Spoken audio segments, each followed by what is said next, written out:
Muito bom dia a todos e todas. Mais uma reflexão atemporal. Ainda falando sobre a consciência. Essa é uma questão que faz parte da minha carreira de muitos anos, né? E que acabei fazendo uma tese sobre produção sócio-histórica da consciência, que virou esse livro. E vira e mexe eu estou voltando a alguns aspectos, alguns tratados no livro e outros que estão para além do livro já. Olha, é comum a gente pensar que a consciência às vezes vem do cérebro, né? O cérebro, o nosso corpo, é que produz a consciência. Isso o próprio Karl Marx e outros autores que eu me baseei já negaram, dizendo que a consciência, o psiquismo, não vem do cérebro, do mesmo jeito que a consciência não é um produto do cérebro, assim como o fígado produz o bilis, né? O cérebro é apenas a maneira de fazer funcionar a consciência. É como se fosse num computador. Tem o software e o hardware. O hardware é a parte física do computador, sem o que ele não pode funcionar. Mas o software é o programa, são os programas colocados nele que vão fazer o funcionamento. O software vem de uma produção diferente do hardware. A fábrica é outra. Então, a consciência vem das relações sociais, da nossa vida concreta, das atividades que desenvolvemos durante a vida, desde criança, né? Pegando o que são as imagens sensoriais, a criança começa a olhar, mexer em tudo e vai aprendendo que o mundo tem formas, o mundo tem cores, tem peso, tem temperatura, as coisas do mundo são as imagens, vão criar as imagens sensoriais, que é o primeiro andar da consciência, que desde cedo a gente começa nele. Em segundo lugar, o segundo andar da consciência, como já disse, repetindo, são o mundo das ideias, o mundo das comunicação, das palavras. A criança desenvolve as palavras, desenvolve o que é isto, o que é aquilo, quanto custa, de quem é, de que é feito, enfim, o mundo simbólico, o mundo das palavras, o segundo andar que forma a consciência. E o terceiro é que sentido as coisas têm para mim, para a gente. Que sentido tem o mundo? Que sentido tem até a gente mesmo de existir no mundo? Aí nesse nível a gente estaria no nível mais profundo da consciência, que é o nível onde as coisas se dão em nível individual. Ninguém pode dar sentido à vida de ninguém. Pode propor significados, mas o sentido é uma construção individual.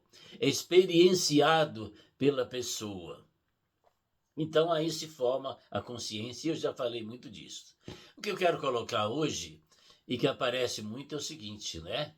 Pode a consciência funcionar sem o cérebro, embora o cérebro não a faça? Essa questão é controversa. Aí nos meios mais da espiritualidade, religiosos, costuma dizer que sim. Não é uma questão fechada. Existem muitos exemplos mostrando que a possibilidade existe, mas que a ciência às vezes não aceita um modelo, pelo menos vigente, de ciência, que a consciência possa funcionar sem o cérebro. Assim como o software não pode funcionar sem o computador.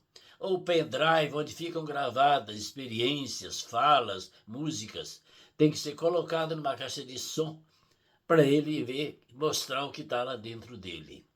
Então, a existência e o funcionamento da consciência fora do cérebro é uma coisa controversa. Eu não tenho opinião formada sobre tudo, mas sou levado a dizer da dificuldade de se aceitar que ela exista sem o corpo, sem o cérebro. Mas há muita literatura sobre isto.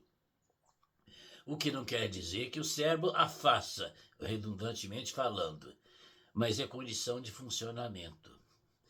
Então, depois que a gente morre, né, chamado restos mortais, são enterrados ou cremados, mas isso não crema e nem enterra a consciência, né?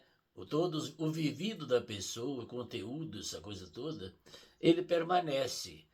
Se a gente quiser, ele permanece naquilo que a gente vai deixando por escrito, ou gravado, ou falado, nas lembranças que ficam, né? Escritor não é um imortal. Imortal são as obras que ele deixa. O escritor, o pintor, enfim, nós todos, né, não levamos para o túmulo todas as nossas vivências, experiências, ficam aí, né? Desde as nossas transmissões genéticas para filhos e parentes, até o mundo das ideias, continuam por aí e vão entrar em outra pessoa, quase num tipo de mediunidade, né? Quando eu falo, quando eu canto, de certa maneira eu estou emprestando o meu corpo àqueles que já morreram.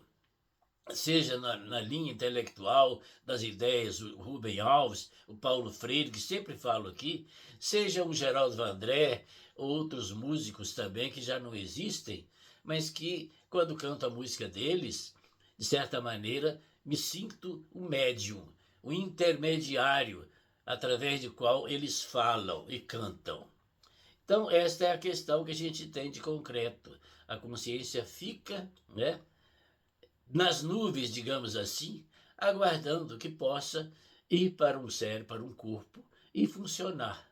Nós temos um papel de sermos intermediários daquilo que acontece com as pessoas que estão ainda vivas, do que escrevem, do que pintam, do que cantam, e nós fazemos com que vá para frente aquela obra, ela vai se imortalizando. Esse é o significado, o sentido que eu pego hoje sobre o funcionamento da consciência fora do cérebro.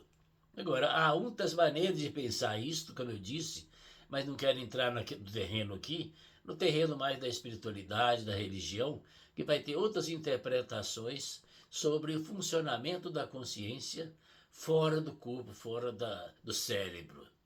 O que insisto aqui é que o cérebro não cria a consciência, assim como o hardware do computador não cria os programas, o software, né? Mas um precisa do outro para funcionar. É o papel da máquina fazer funcionar aquilo que está no homem. Hoje está diante da inteligência artificial, de tanta tecnologia, de tudo isso, mas sempre tem um homem por detrás. O papel de programador, o papel de deixar acontecer aquilo que está nas máquinas. As máquinas por si só não funcionam. É preciso que haja, ainda que seja de maneira remota, um homem, um ser humano atrás disso. É isso que trago para a reflexão de hoje, né? Para a gente pensar nisso, a importância que tem a imortalização das obras, o que pensamos, o que sentimos, o que pintamos, o que cantamos, enfim, o que deixamos, né, no dia que a gente morre. Não vai junto para o túmulo, nem para a cremação, as ideias e tudo mais que a gente produz. Elas têm uma certa imortalidade. É isto. Muito obrigado e tenhamos um bom dia.